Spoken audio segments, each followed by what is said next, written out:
Hello students, welcome back to the channel. Students, आज हम director of education GNCT of Delhi का practice paper 1 करेंगे, class 9th के बच्चों का मैथमेटिक्स। स्टूडेंट्स, ये जो मेरे पास सैम्पल पेपर है, इसमें 3 सेक्शंस हैं, section A, section B and section C. तो चलिए हम सेक्शन ए से स्टार्ट करते हैं। सेक्शन ए का फर्स्ट क्वेश्चन कहता है are reflex angle is. Option A more than 90, option B less than 90, option C more than 180 and less than 360 and D equals to 180। तो स्टूडेंट्स, सबसे पहले reflex angle का meaning क्या होता है? रिफ्लेक्स एंगल को हम हिंदी में प्रतिवर्ती कोण बोलते हैं। रिफ्लेक्स एंगल में हम क्या करते हैं? लेट्स सपोज मैंने एक एंगल माना जैसे कि 120। अगर मुझे कोई एंगल का रिफ्लेक्स एंगल निकालना है तो मुझे सिंपली बस 360 में से उस एंगल को सब्ट्रैक्ट करना है। तो अगर मैं 360 से 120 को सब्ट्रैक्ट करूं तो मुझे मिलेगा 240। तो 240 will be reflex angle of 120। तो स्टूडेंट्स, अब बताइए, जो रिफ्लेक्स एंगल का जैसे आंसर आया था वो क्या रहा था मेरा? 240। तो याद रखिए, जो रिफ्लेक्स एंगल होता है उसका जो आंसर होता है वो हमेशा 180 एंड 360 के बीच में ही आता है। कभी इससे छोटा नहीं होता 180 से, और ना ही 360 से बड़ा। तो ऑप्शन सी हमारा सही हो जाएगा। क्वेश्चन नंबर सेकंड क्या कहता है? Sides of a triangles are in the ratio of 2:1:3 and its perimeter is 24 centimeter. The length of the longest side of a triangle will be। हमें क्या बताना है? सबसे लॉन्गेस्ट साइड क्या होगी ट्रायंगल की, वो बतानी है। तो स्टूडेंट्स, आपको पता ही होगा कि जब हमें साइड्स का रेशो गिवन होता है तो हम उन्हें एक्स की फॉर्म में लेट करते हैं कि जो फर्स्ट साइड होगी वो 2x, जो सेकंड साइड होगी वो 3x नॉर्मल एक्स, और जो थर्ड साइड होगी वो 3x। हमें उसका पैरीमीटर गिवन है 24। तो हम इससे x की वैल्यू लेट कर सकते हैं 2x plus x 3x, 3x plus 3x 6x। तो ये जो 6 है यहाँ पे जाके मल्टीप्लाई हो रहा है x के साथ, तो इधर आके डिवाइड। तो 6 के टेबल में 24 4 टाइम्स पे आता है, तो हमारी x की वैल्यू तो 4 आ गई। अब हमें क्या करना है स्टूडेंट्स? हमें सारी साइड निकालेंगे नहीं, हमें उसने लॉन्गेस्ट साइड पूछी है। तो आप रेशो में लॉन्गेस्ट नंबर देखिए जो है 3।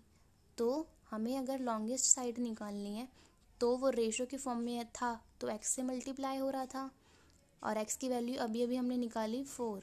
तो हमारा आंसर आ जाएगा 3 को 4 से मल्टीप्लाई करेंगे तो 12। तो हमारी जो लॉन्गेस्ट साइड होगी ट्रायंगल की वो 12 सेंटीमीटर होगी। चलिए थर्ड क्वेश्चन करते हैं। थर्ड क्वेश्चन कहता है the product of a rational number and an irrational number is. तो स्टूडेंट, इसकी जो मैं आपको बता ही देती हूँ कि ये क्वेश्चन है ना, इसका आंसर जो अगर हम किसी रैशनल नंबर और इरेशनल नंबर को मल्टीप्लाई करते हैं तो उसका आंसर कभी कभी रैशनल आता है और कभी कभी इरेशनल। इसको अभी आपके ऐसे समझ लीजिए। क्वेश्चन नंबर 4 क्या कहता है? If two complementary angles are in the ratio of 10:8। तो हमें एंगल्स बताने हैं। तो कॉम्प्लीमेंट्री एंगल्स, एक होता है कॉम्प्लीमेंट्री एंगल्स और एक होते हैं सप्लीमेंट्री एंगल्स। कॉम्प्लीमेंट्री एंगल्स का मतलब अगर हम किन्हीं दो एंगल्स को ऐड करें तो हमें कितना आंसर मिलता है? 90। और अगर हम किन्हीं दो सप्लीमेंट्री एंगल्स को ऐड करते हैं तो हमें क्या मिलता है आंसर? 180। ठीक है, तो अभी हमारी बात की जा रही है कॉम्प्लीमेंट्री एंगल्स की, और उसका रेशो है 10:8। तो जो भी रेशो में होता है उसको हम x की फॉर्म में लेट कर लेते हैं। तो first angle 10x, second angle 8x। इन दोनों को प्लस करूँगी तो मिलेगा 90। प्लस करते हैं तो 18 आ जाएगा, और हम x की वैल्यू आराम से निकाल सकते हैं जो आ गई 5। इतना अच्छे से समझ आया? चलिए अब हमें क्या करना है? एंगल्स निकालना है। तो एक्स की वैल्यू हमारी क्या आई थी, 5 आई थी ना, तो 10 को एक बार 5 से मल्टीप्लाई करा दूंगी और एक बार 8 को 5 से मल्टीप्लाई कराएंगे, तो 10 5 ज़ा 50 और 8 5 ज़ा 40। तो यही मेरे क्या है, कॉम्प्लीमेंट्री एंगल्स, और इनका सम 90 भी हो रहा है। ठीक है स्टूडेंट्स। क्वेश्चन नंबर 5 क्या कहता है, which of the following is irrational. हमें उस ऑप्शन को टिक करना है जो इरेशनल नंबर है। तो ध्यान से देखिए ऑप्शन 1 को। अगर मैं ऑप्शन जो ए है उसको अगर मैं अच्छे से देखूँ तो ये √4 अपॉन में इसको मैं √9 लिख सकती हूँ, क्योंकि रूट पूरे नंबर पे है। अब ध्यान से देखिए, जो √2 है वो किसी नंबर का स्क्वायर होता है, तो आप ढंग से चेक करेंगे, हाँ जी ये 2 का स्क्वायर होता है, और जो √9 है वो 3 का स्क्वायर होता है। तो हमें आंसर क्या मिला, 2/3। जो 2/3 है हमें आंसर जो मिला, 2/3 तो क्या है, एक रैशनल नंबर है, पर उसने तो हमें इरेशनल की बात बोली थी, तो ऑप्शन ए तो आंसर नहीं हो सकता। ऑप्शन बी को देखते हैं। ऑप्शन बी में क्या दे रखा है, √12 अपॉन में √3। तो हम क्या करेंगे, जो √12 है उसको मैं कैसे लिख सकती हूँ, √3 मल्टीप्लाई √4। क्यों, जिस तरह 3 4 ज़ा 12 होता है, इसी तरह √3 मल्टीप्लाई √4 भी हो सकता है। तो √3 से √3 कैंसिल हो जाएगा, तो केवल क्या बचेगा, √4। और √4 किसी का स्क्वायर होता है, हाँ जी ये 2 का स्क्वायर होता है। तो इससे जो हमें आंसर मिला वो भी एक रैशनल नंबर था। आगे पहले ऑप्शन डी को देखिए। ऑप्शन डी में क्या लिखा है, 81। और आपको याद ही होगा क्योंकि अब आप 9th स्टैंडर्ड में, तो आपको एटलीस्ट 1 से लेके 20-25 तक के स्क्वायर लर्न होने चाहिए। 81 हमारा 9 का स्क्वायर होता है, तो ये भी हमारा एक रैशनल नंबर है। जबकि हमें क्वेश्चन ने कहा था इरैशनल नंबर की, तो इरैशनल नंबर क्या होता है, √5, क्योंकि 5 किसी का स्क्वायर नहीं होता। चलिए क्वेश्चन नंबर 6 पर करते हैं। क्वेश्चन नंबर 6 क्या कहता है, which of the following is not a criterion for congruence of triangles. कि कौन सी हमारी क्राइटेरिया नहीं होती कॉन्ग्रेंसी ऑफ ट्रायंगल के लिए। तो स्टूडेंट्स मैं आपको बता दूं, आपके सिलेबस में 4 कॉन्ग्रेंसी है ट्रायंगल्स की। एक है SSS, एक SAS, एक ASA एंड लास्ट RHS। तो उसने हमसे बस पूछा है कि कौन सी कॉन्ग्रेंसी नहीं होती। तो देखिए SAS होती है, ASA हाँ जी होती है, SSA वो तो हमें नहीं दिखी, और लास्ट थी SSS। तो हमारी कौन सी रूल नहीं हुई कॉन्ग्रेंसी की, SASSA। तो हमारा ऑप्शन सी करेक्ट हो जाएगा। चलिए क्वेश्चन नंबर 7 की तरफ चलते हैं। क्वेश्चन नंबर 7 क्या कहता है, 2 sides of triangles are 18 centimeter and 10 centimeter and the perimeter is 42 centimeter. What will be the area of the triangle? हमें साइड्स गिवन है ट्रायंगल की ओनली 2, बट हमें उसका पेरीमीटर गिवन है। स्टूडेंट्स याद रखिए, जो पेरीमीटर होता है ट्रायंगल का वो सम ऑफ ऑल साइड्स होता है। अगर मुझे फर्स्ट साइड पता है, सेकंड साइड पता है और पेरीमीटर पता हो, तो मैं थर्ड साइड निकाल सकती हूँ। कैसे, फर्स्ट साइड को 18 माना, दूसरी साइड को 10, तीसरी साइड हमें नहीं पता, इक्वल्स टू मान लेंगे 42। तो स्टूडेंट इन दोनों को ऐड करिए, 28 + x इक्वल्स टू 42। तो x की वैल्यू कितनी निकल जाएगी, अगर मैं 42 में से 28 को सब्ट्रैक्ट करूँगी तो आंसर विल बी 14। तो थर्ड साइड हमारी 14 हो गई।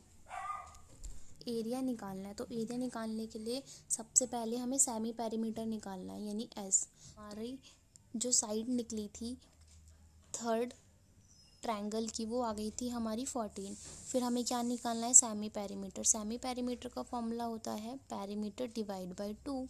हमें पेरीमीटर गिवन था 42, तो हम सेमी पेरीमीटर निकाल लेंगे 42 डिवाइड बाय 2। तो semi perimeter will be 21 centimetre. चलिए अब हम क्या करते हैं, जल्दी से एरिया निकाल लेते हैं। तो एरिया का फॉर्मूला होता है S, S minus A, S minus B and S minus C. चलिए आगे एस की वैल्यू आई हमारी 21, इसमें हम करेंगे 21 माइनस 18। सेकेंड साइड थी हमारी 10 और थर्ड साइड जो हमने निकाली थी वो आई थी 14। अब हम इसे सॉल्व करेंगे। 21 का 21 रहा, 21 में से 8 गए तो बचेंगे 3, 21 में से 10 गए तो बचे 11 एंड 21 में से 14 गए तो बचे 7। अब मैं 21 को कैसे लिख सकती हूँ students, 3 multiply 7 multiply 3 multiply 11 multiply 7। अब आपको पता ही होगा कि जब अंडर द रूट होता है तो उसमें से हम जो नंबर कॉमन है 2 टाइम्स उसमें से हम 1 नंबर को बाहर ले लेते हैं। तो मेरे पास मिला 3 और एक 7, 2 थे बट वो रूट में इसलिए वो बाहर एक ही आता है। अंदर क्या बचा, केवल रूट 11। तो 3 7 ज़ा 21 रूट 11। थोड़ा स्पेस कम था इसलिए ऐसा थोड़ा दिख रहा है, पर मैंने समझाया इस तरह से कि आप आ गया होगा आपको समझ। तो ऑप्शन जो हमारा आंसर निकला था वो कितना आया था, 21 रूट 11। तो ऑप्शन बी हमारा ठीक हो जाएगा। चलिए अब आगे कर लेते हैं 8th क्वेश्चन। 8th क्वेश्चन क्या कह रहा है, जो भी ऐसे ज्योमेट्री वाले क्वेश्चंस होते हैं ना उसके लिए हमें सबसे पहले क्या करना चाहिए, ट्रायंगल्स को ड्रॉ करना चाहिए। तो उसने क्या बोला, इसको थोड़ा मिटा दूँ।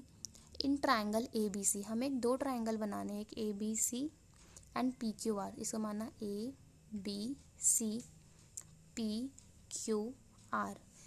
ए B equals to A C, यानी ये दोनों साइड्स इक्वल्स हैं। Angle P, angle Q equals to angle P, ये दे रखा है। And angle B equals to angle Q. तो ट्रायंगल्स आर हमें बताना है कि तो फिर हमारे ट्रायंगल्स हैं वो किस टाइप के हैं। फर्स्ट ऑप्शन कहता है isosceles but not congruent.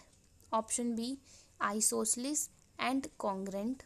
Option C congruent but not isosceles. Option D neither congruent nor isosceles. तो स्टूडेंट्स आइसोसेलेस ट्रायंगल्स वो ट्रायंगल्स होते हैं जिनकी 2 साइड्स इक्वल्स होती हैं, एंड कॉन्ग्रेंट ट्रायंगल्स वो होते हैं जिनकी कोई 3 पार्ट्स इक्वल हो जाते थे by SSS rule, SAS rule, ASA rule या RHS रूल। तो अगर मैं ट्रायंगल्स को ध्यान से देखूं तो ये दोनों ट्रायंगल्स आइसोसेलेस तो हैं बट कॉन्ग्रेंट नहीं है। तो हमारा ऑप्शन नंबर ए करेक्ट हो जाएगा। ठीक है। Question number 9। क्वेश्चन नंबर 9 क्या कहता है, हमें p बाई क्यू की फॉर्म में दिखाना है इंटीजर्स को 0.35 को। तो स्टूडेंट्स इस टाइप का क्वेश्चन इम्पॉर्टेंट है, आता ही है हर साल। हम क्या करेंगे, अगर 35 के ऊपर ये जो छोटा सा ऐसा डंडा डाला है इसको हम बार बोलते हैं, और इस बार का मतलब क्या होता है, रिपीटिंग नंबर। तो जो ये 35 है ये ऐसे चलता जा रहा है, 35 35 35, तो डॉट नहीं बन रहा। ठीक है। चलिए अब हम क्या करते हैं, हम ये देखते हैं कि बार कितने डिजिट्स पे चढ़ा है। तो हमारा बार 2 डिजिट्स पे चढ़ा है। फिर हम क्या करते हैं, इसलिए हम दोनों साइड्स को मल्टीप्लाई कराते हैं 100 से। जैसे ही हम 100 से मल्टीप्लाई करेंगे तो हमें क्या आंसर मिलेगा, 100x इक्वल्स टू, अगर मैं 0.35 को मल्टीप्लाई करूँगी 100 से तो हमें मिलेगा आंसर 35। डेसिमल लग जाएगा 35 35 35। तो अब ध्यान से देखिए स्टूडेंट, मैं क्या करती हूँ, डेसिमल से पहले जो मैथ्स की नंबर है सिंपल वो क्या है 35 लिख देती हूँ, प्लस डेसिमल से जो अलग वाली नंबर है उसको same to same as it is रखूँगी 35 35। देखिए अब ध्यान से, जो ये 0.35 है और जो ये ऊपर हमने जो लेट की थी सबसे पहले वो हमेशा सेम बनती है। तो मैं इसे कैसे लिख सकती हूँ, मैं आपको बताती हूँ, थोड़ा स्पेस वो है, 100x इक्वल्स टू 35 और उस पूरे नंबर की जगह पे रख सकती हूँ x। तो ये जो मेरा x बना था वो नंबर, ये इधर आके x नेगेटिव हो जाएगा, और अगर 100x में से 1x माइनस हुआ तो आंसर आएगा 99x अपॉन 35। तो x की वैल्यू विल बी 35 अपॉन 99। चलिए देखते हैं कौन से ऑप्शन में दे रखा है। तो हमें दे रखा है ऑप्शन नंबर ए ही है, तो option number A is correct. Question number 10 क्या कहता है? क्वेश्चन नंबर 10 कहता है the range of the data. दे रखा है आपको एक डाटा 29, 81 ऐसे कर करके पूरा एक डाटा गिवन है आपके पास, आपको उसकी रेंज बतानी है। तो स्टूडेंट्स, रेंज का मतलब क्या होता है? इनका जो हाईएस्ट नंबर है माइनस इस डाटा का लोएस्ट नंबर। तो अपर लिमिट एक तरह से बोल सकते हैं, इसकी कितनी है 91, और सबसे छोटा नंबर है इसमें 6। इन दोनों को मैं अगर सब्ट्रैक्ट कराऊं तो वी विल गेट रेंज। तो रेंज कितनी आ जाएगी हमारी 85। क्वेश्चन 11 क्या कहता है? Equation of a line which is 5 unit distance above the x axis. तो हमें उसका आंसर बताना है। स्टूडेंट्स ध्यान से सुनिए, अगर हमें डिस्टेंस एक्स एक्सिस का बताना होता है तो उसका मतलब जो हमारा y है वो इक्वल्स टू आना चाहिए 5।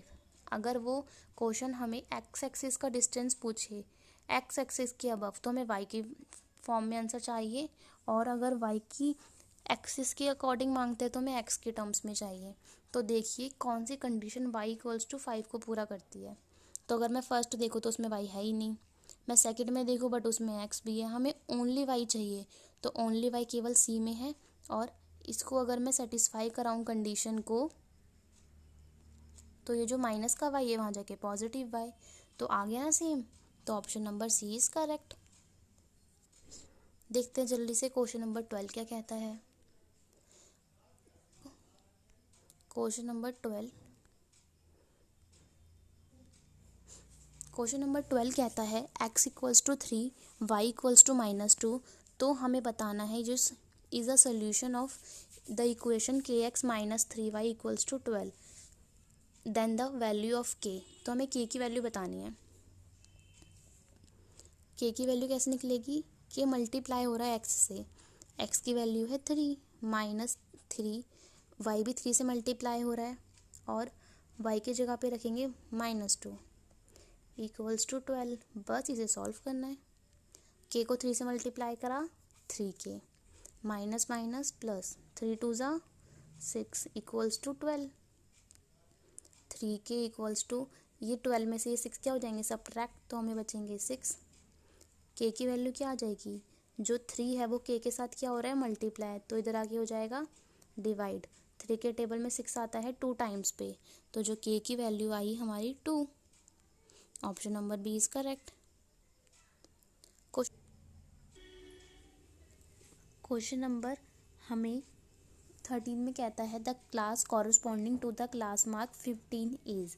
तो हमें ये बताना है कि जैसे हमें ये इंटरवल दे रखा है, तो जो मेरा 15 नंबर है वो कौन से क्लास मार्क के अंदर आएगा।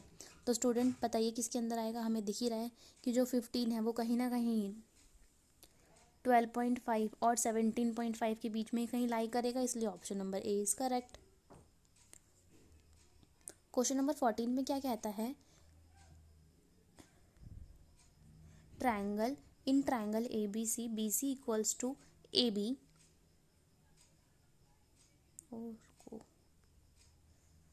BC equals to AB and angle A is 80 centimetre 80 degree, then A is equals to। तो अगर एक ट्राइंगल है ABC,